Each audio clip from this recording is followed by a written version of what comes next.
Hello, my name is Adil, and I'm the founder at the Awake Group of Projects. Our company is not officially incorporated, so I can't say it's a legal entity. And I'm gonna talk to you about what we have designed as of January last year. So our dream is to set the foundations for a world whereby there's uh, a quality set of resources available for as many people, if not all the people, and other life on this planet using completely sustainable means. And having studied technology trends for a number of years, I truly believe that we now have the technology to make this possible. And so to focus on the vision, the dream is to enable constructs or mechanisms through which we can create facilities that would help us feed everyone, as well set the foundations through which we can manufacture in space in order to be able to sustainably help provide resources for everyone on the planet. As this endeavor could possibly make a lot of money, we personally do not want to make millions, billions, or trillions of dollars from this. We want to work with the local and governments across the world to uh, redirect the portions of the profits towards sustaining a global policy for healthcare. So this is what I'm going to talk about in the following slides. And some of the slides are outdated, so please bear with me. It's something I got to work on. So before I begin, let me talk about the work me and Rusit have done last year. So exception of this image here, everything else that you see are things we design. We have, we, as a 1.5 person team, because Rusit is a engineer by trade, I'm not. So this is why I say 1.5 person engineering team, or maybe anyhow. So we learned about the basics of rocket propulsion. Then we started making some tweaks to it. We learned about the basics of how robots work, at least from a simple simulations perspective. And then we started branching off towards the inventions that we want to make, which is a machine that can make copies of itself, provided you have a means to be able to provide it with material. As well, that machine can make inventions of our choosing, like this concept of a greenhouse in orbit that we developed. By the way, I just want to highlight our rockets going from zero.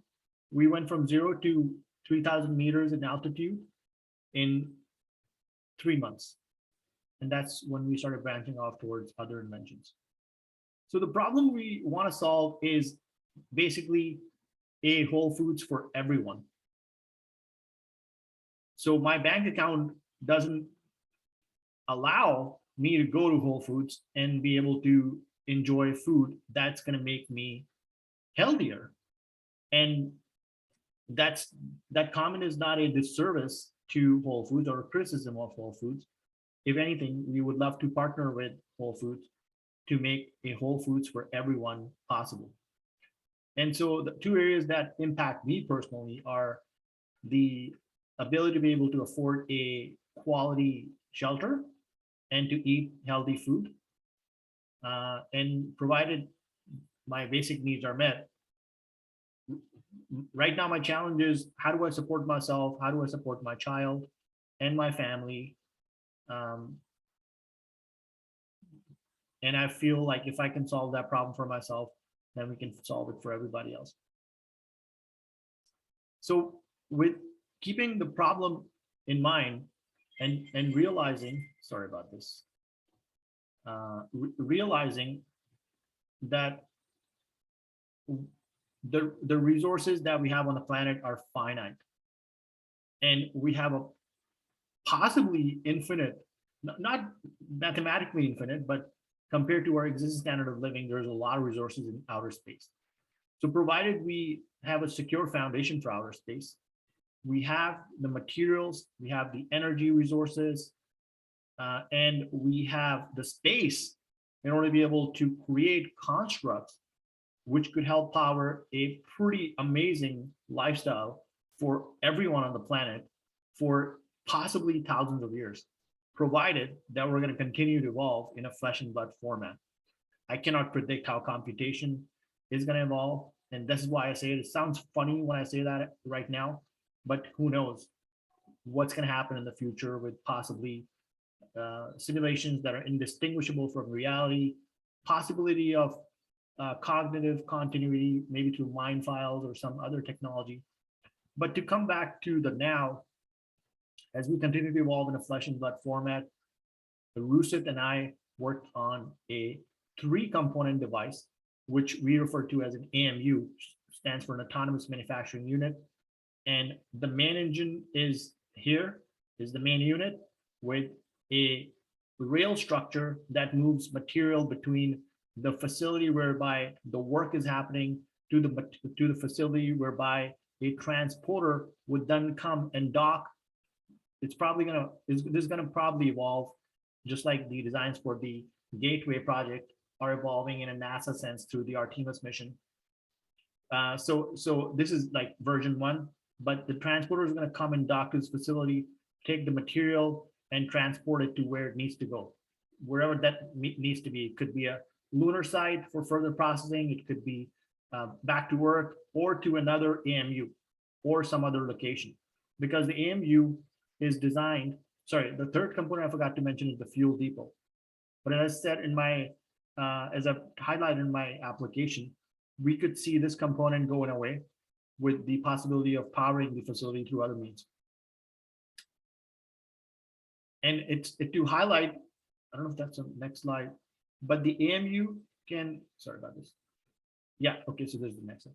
So the AMU can make a copy of itself. This is a design, by the way. We don't have functional technology to make this happen, but that's a question we're willing to explore with serious inquiries or prospective investors about how this is going to happen. Because the technology to make a construct that can make a copy of itself is available today without going the route of nanotechnology.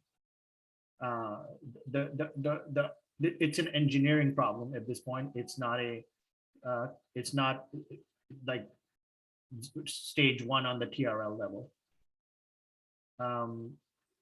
Okay, so yeah, so the AMU can make a copy of itself as well. It can make, by design, inventions like structures like greenhouses in orbit. We made a pivot towards putting these constructs subsurface because on the timeline, that seems like the most logical thing to do, considering NASA's plan to go back to this to the moon to stay. So it's just an expanded view of the AMUs, whereby you see them in different configurations. Also a different view of our rotating our greenhouse in orbit, which again is going to go subsurface. Originally, me and Rusip conceived that we're going to have a lot of AMUs across a non-terrestrial location. So we're thinking Venus. I spent a little bit of time thinking about how that's going to happen with like a shield that would protect the AMUs from radiation, which would also be redesigned possibly in a reality. We didn't solve the problem of how fast those shields could move in order to be able to stop a potential solar flare from hitting Earth, because there's a fair amount of distance between Venus and Earth, and it also depends on. But that's off topic. We couldn't spend a lot of time on that, but from the get-go, we had been thinking that even though that looks like a picture of Earth, but we were thinking of placing the constellation of AMUs in orbits, non-terrestrial. So we haven't done the math here, but we can still do that around Moon and Mars, possibly Venus, but it's going to be best if we do this subsurface. The longer term vision, as I mentioned in my application, is to set a foundation for a type 3 civilization. And there's different ways by which you can look at the Kardashev model or the Kardashev scale. And the traditional definition is one whereby you focus on the amount of energy that a civilization can harness. So you start with a type 0 civilization. That's where we are right now, because we rely exclusively on burning fossil fuel in order to be able to power the entire existence of civilization, including all of the industrial output. But as we are now taking the steps towards becoming a type 1 civilization, that would amount to harnessing most of the energy falling on the planet. Now, it depends on the degree to which you go into the details, because I don't know if Kardashev model includes things like also tapping into other sources of energy on that planet, which would include things like geothermal, possibly other technology sources like hydro and what have you. But the successive stages on the Kardashev model would include a type 2 civilization, which, to summarize, would look like a Dyson sphere. And a type 3 civilization would start expanding. I forget if the type 3 civilization is the entire galaxy or steps. I think it's a decimal based system. So you start becoming, you start taking 2.x, and that's where we're really at, trying to get to a 3. So a 2.x would mean that you have branched off from this model and towards successive star systems, right? And our model, keeping into consideration, it gets like, it may sound a bit out there, but keeping into consideration Drake's equation, in my humble opinion, it's best that we continue to build on top of Jerry K. O'Neill's vision, because I can see a point in the near future, depends on how technology scales, but I could see a point in the near future, possibly within my lifetime, whereby the designs for the O'Neill cylinders have improved a lot in a shorter time span. And there's a couple of ways to do this, as conceptual as it may be. But as the AMU is the first step towards, in my humble opinion, towards enabling the O'Neill cylinders, which would then make copies of itself and make other inventions in order to be able to leverage the resources that we can and should leverage in an ethical manner, meaning primarily the resources between Mars and Jupiter, provided that there's no life found on those asteroids. I'm not too sure about planets itself, and I'm going to refrain from commenting on this model whereby we go on the other planets that could possibly have life and then terraform them, which in a longer scheme of things could be really bad for other life forms and for us. So I won't talk about that, but that's what this is what I mean when I say we're laying the foundations of a civilization that is eventually going to become 2 dot something on the Kardashev scale. So these are some of the inventions that Rusit Gemana and myself worked on from January till September last year. Then we decided to take a break from working together till we can find some funding. And so that's where we're at.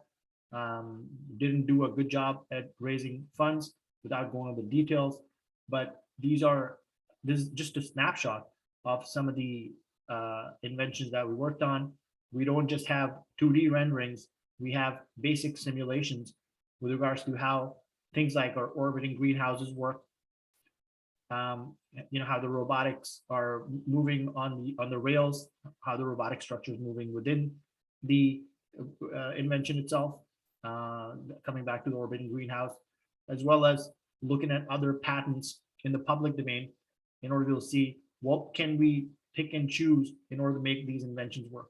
So you'll see some designs like former company known as Planetary Resources IPPSM model, which is a patent in the public domain. So having reviewed some of their patents, we thought, why not put the IPPSM?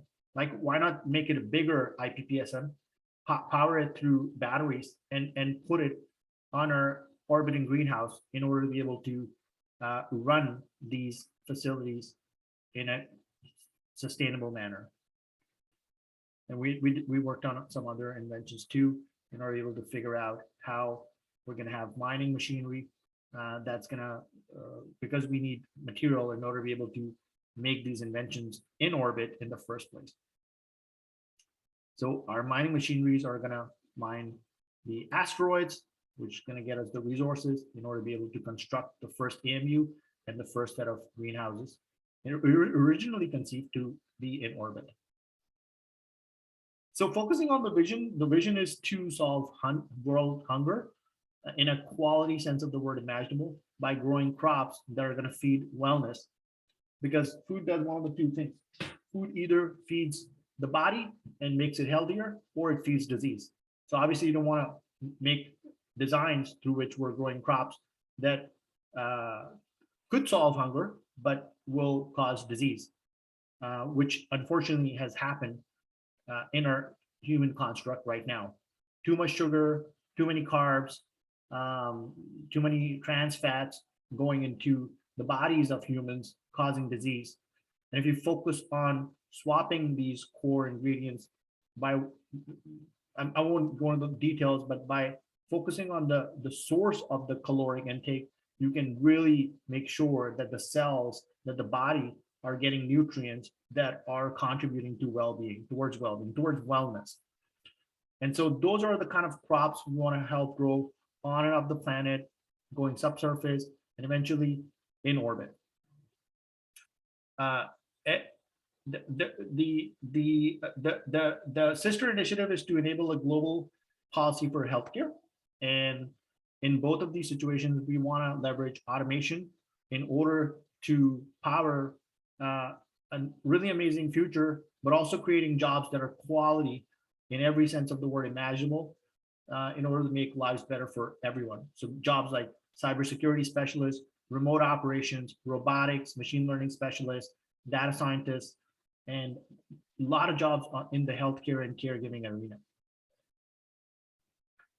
So this is a slide that showcases the basic things of need, the basic things we need in order to be able to take the designs to designs that can be tested in a lab. So this is a recent pivot with regards to the capital and materials that we're going to purchase in order to either borrow a machine. I don't think it's going to make sense to buy one of these boring machines because they're quite expensive, tens of millions of dollars. And so yeah, we want to, right now we're thinking of repurposing former mining operations here in Ontario, which I've been told it's a number between 1,100 to 1,400 former mining sites that we can secure and grow food in them, basically. We have to make them secure. So we also have to do a cost-based analysis with regard to, is it going to be cheaper to secure these sites versus just digging tunnels, right? There's a good question with regards to longer-term implications of digging, the degree to which, or the number of tunnels you dig, because we don't want to create a problem like fracking has done with making the tectonic plates unstable in that region, and possibly other, depends on how you look at it, right? So we're not seeing problems relating to pollution with things like the designs we conceive. So we're really, really focused on sustainability from the get-go. So this is just a slide that showcases that initially we're thinking about seeding the healthcare side of things, because we envision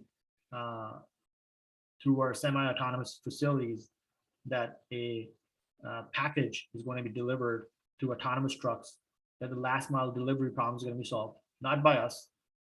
And we're keeping an eye on those trends but eventually what's going to happen is that food that is grown on and off the planet, quality, nutritious food that is packaged in a biodegradable wrapper is going to be delivered to the consumer, B2B, but also B2C.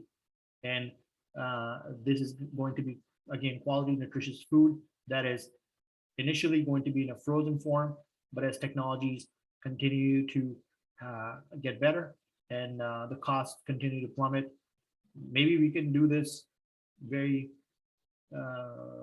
cheaply and fast for really fresh produce. So there are a lot of benefits towards running the operations on top of a blockchain-based architecture, because primarily for the reasons of the blockchains running on top of, or sorry, the homomorphic encryption aspect, which protects the data that we want to protect. So on the healthcare side of things, patient records, while still be able to harness the insights from that data set. And on the agriculture aerospace side of things, to enable transparency that could possibly create an architecture that would help basically looking at possible collaboration from all parts of the world, whereby I don't have an idea of how this is going to actually materialize, but we're thinking that we could license the technology that we are developing to others, and that could be another source of revenue generation for us.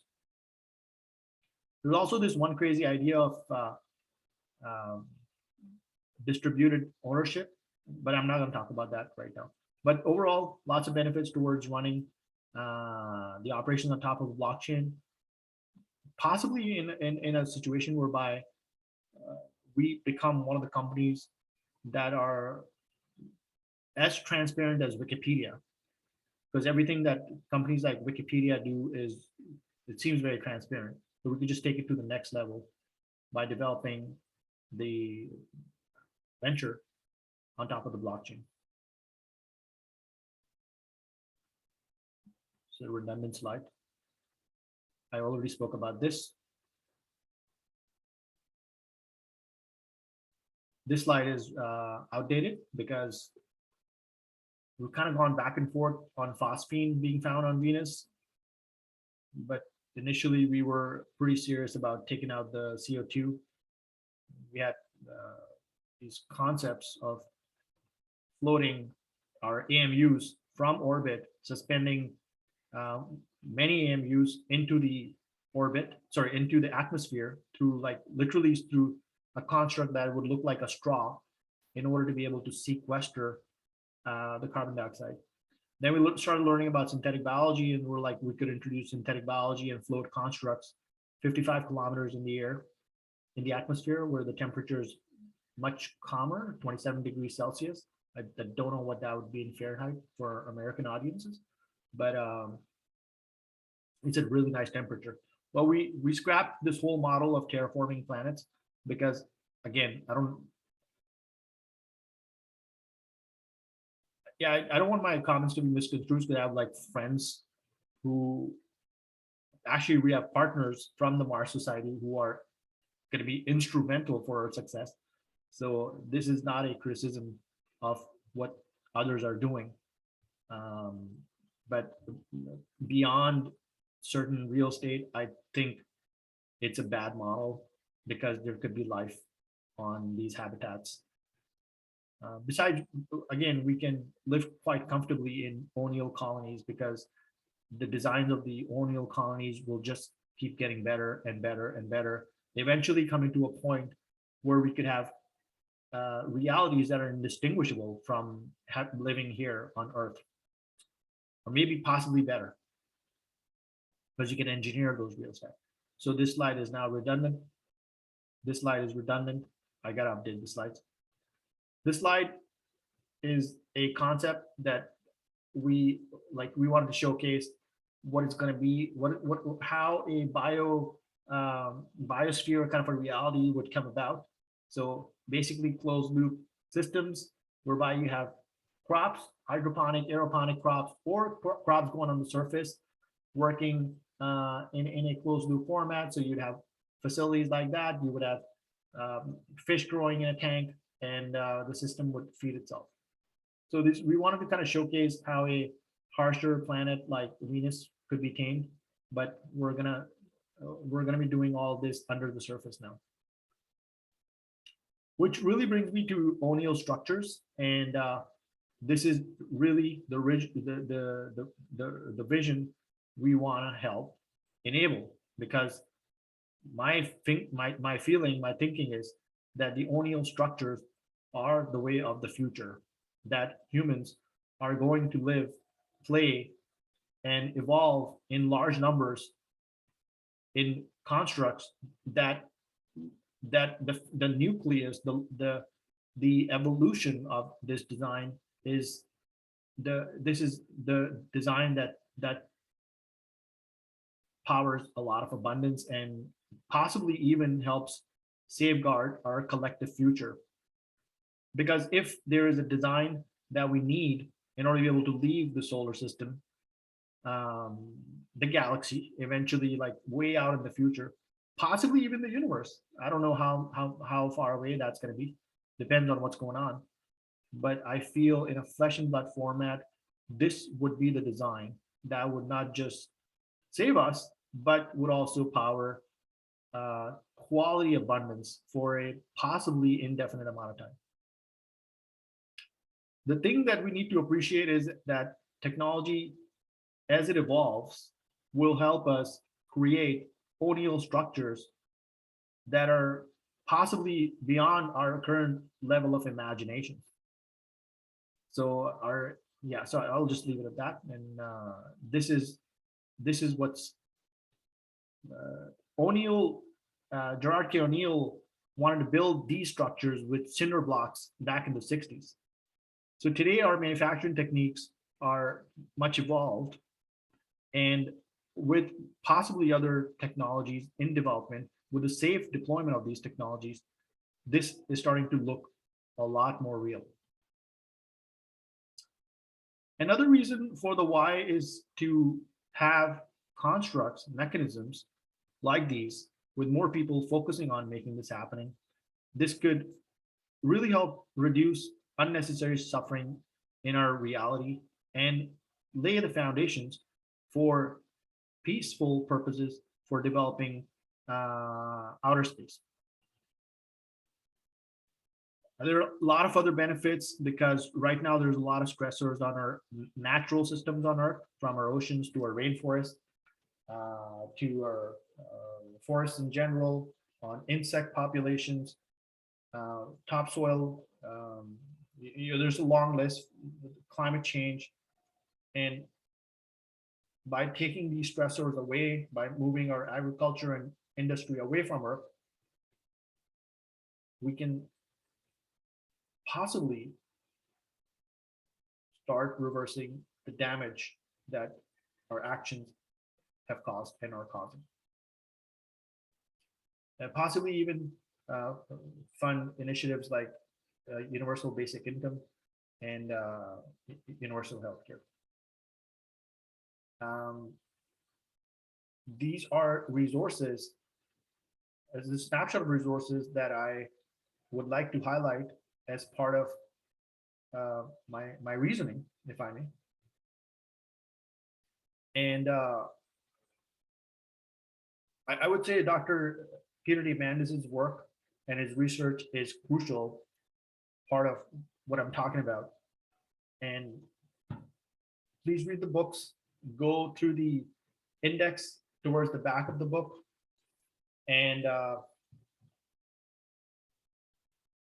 go to diamandis.com/data in order to see the evidence for the coming age of abundance. So there's different schools of thought with regards to where the degree to which technological development is happening. One school of thought is that the growth is exponential. The other school of thought is that there's not enough growth. So my take on this is that one of the parts of succession planning should involve in my humble opinion, the a core focus on ensuring that we don't just have means to be able to tackle existential risks, but also to benefit from them if they are happening. Some of which are happening, it seems, like the possible loss of with, within the sphere of the biosphere, climate change. So so so I think part of succession planning should involve a focus on not just having insurance against these things, but to possibly benefit from other risks as they may be emerging. Not in the sense that you make them or like human error or human make them, but say things um, like an asteroid thing, right? Existential risk. You could mine them. And so a solar flare, you could harness the energy in order to be able to power our AMUs, or you could just harness solar in general. But I think you get, I think you get the point. And so so the evidence with regards to how the future is getting better seems to be quite clear. Like Mr. Bill Gates is predicting there's not going to be any more poor countries by the year 2035. So the late Hans Rosling also has done a lot of good work from a data perspective. So it's really hard to argue with evidence. Um, and speaking of which, the work done by Dr. Steven Pinker also suggests that the world continues to get better in a lot of different areas. So that's, I haven't read this whole book, but that's another book that comes to my mind. And and another book, and this again is not an exhaustive list, and I would love to consult with my new acquaintance, Mr. Stocktad, because he's one of the experts in this area. But so one of the resources I want to mention is the Zero Marginal Cost Society, whereby the things, sorry, the cost to, there's a fixed cost towards enabling a invention of choosing. But as that invention starts getting to economies of scale, the marginal cost towards producing that thing starts going towards, the cost starts falling exponentially, getting close to zero in most cases, not all. So I think this is a wider question with regards to if we can make some adjustments and do that in order to go towards a post-scarcity society, which I feel with, not to sound all that, but with designs like AMU and more people focusing on leveraging the bounties or the enormous space. I have a graph that I've drawn here from like a handwritten graph. I don't know if I can show this right now. Let me stop sharing. So this is a scaled image of the solar system, and we are here. This is actually not like exactly to scale because the sun is not this big compared to the earth. Earth is much smaller compared to the sun, but I guess you get the point. I guess the planets are drawn pretty much to scale. No, actually that's not true. Jupiter is much bigger. But my whole concept, the point is that we now have the technology. We have now the technology that we can push in order to be able to get to like leverage this real estate, provided again there's no life here, right? So this is a crudely drawn map for scale because the planets don't really move like this in like stable orbits like this, but we have enough space between this region, between, I would say it could be even here, right, between Mars and Jupiter, so it doesn't have to extend beyond. If we can put structures that float around Jupiter, that would be amazing. That's a lot of real estate. And there's other ideas around here too, but this is what I'm primarily being kind of focused on for the past couple of years. My initial interest was with Venus because it's so similar to Earth, but I've already shared my thoughts on that. But I really feel between like orbits of Venus, and some area between here, there's tons of resources. There's resources on the moons of Jupiter. You know, we have like hydrocarbons in like locked up in Titan. Um, there's tons of resources in the asteroid belt. So it's really like how do we leverage the right set of resources to create O'Neill structures? And I'm not a again big fan of terraforming planets unless the planets have no sign of life at all. But I don't know, like how do you determine that? How do we? It's like one of the episodes from Star Trek TNG, whereby the Riker goes to the surface and they start some kind of a procedure, but they find out that I think it was TNG, but they find out that the life forms were evolving in caves, and this is why their probes couldn't pick it up. Anyhow,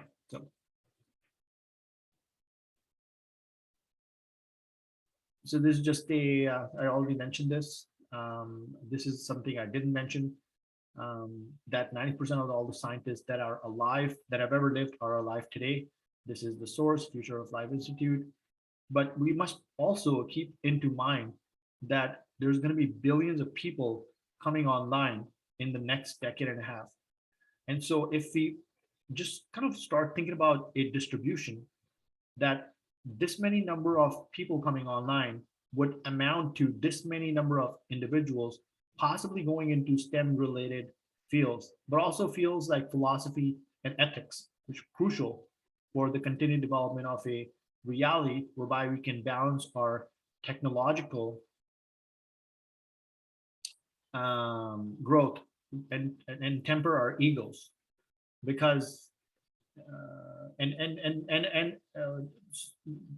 continual development of their spiritual practices.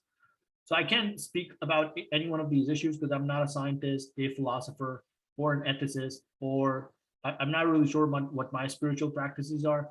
But I feel that as more people come online and that the individuals are evolving in realities that are physically, physiologically, psychologically, emotionally, spiritually, excuse me, good, or sorry about that, or better, then the environment makes a big difference. And so the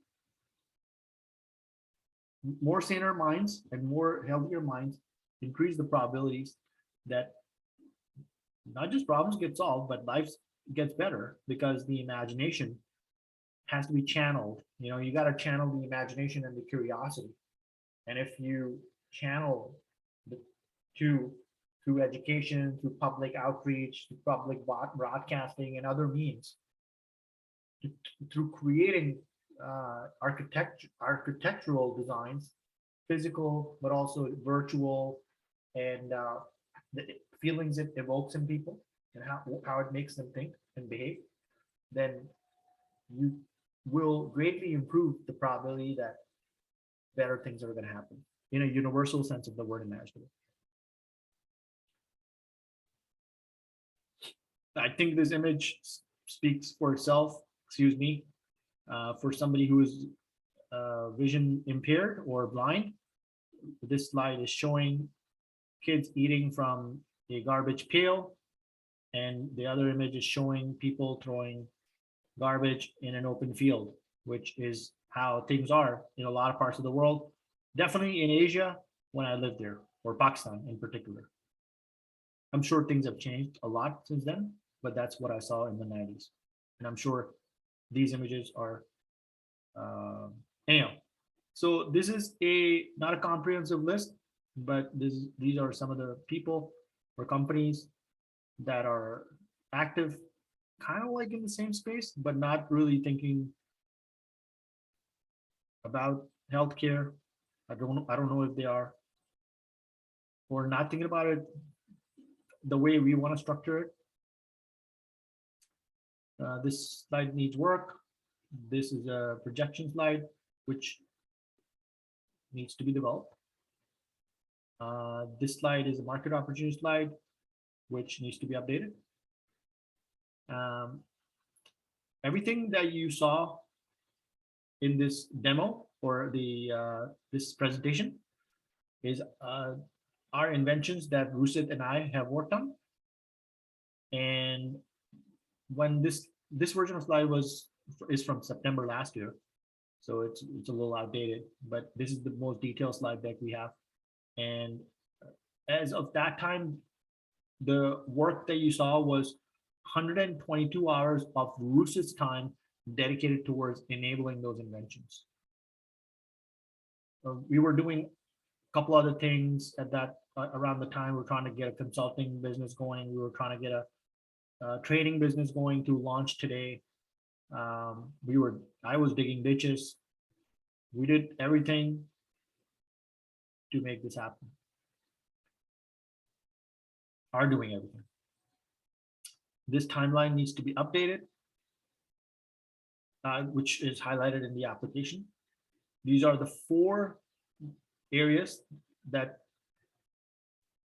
this slide also needs to be updated, but sales, raising money, officially registering the company, and building the team that's going to help us get to better modeling and eventually prototypes soon, not like 2 years out, but start developing the prototyping, start prototyping, rapid prototyping, and then prototyping itself, the inventions in a lab setting. So this would tie in with this, and it needs that lab bit. So by getting 2 better prototypes, we can help build the sales. So ideally work with NASA with regards to the Gateway project, or secure a deal to work subsurface underneath the moon, or here terrestrial on Earth. This is a snapshot of the makeup of the team as of September last year. Rusit is very open to joining again, from what I gather. So yeah, so this has been the team in the past. Here are some links to some of the work we've done. Most of our work is publicly available, not all. Like, we don't put all the designs out in the open, but it's really transparent. Snapshot of the time we spent. Like I said, most of our time has been spent on the aerospace side of things. This slide is a bit outdated, hasn't been updated since September last year. Links to our LinkedIn, and that's it. This is the longer demo or the slide deck. Thank you very much for watching. If you have any questions, you know how to get a hold of me. Thank you very much. Would love to hear from your team. Have a nice day.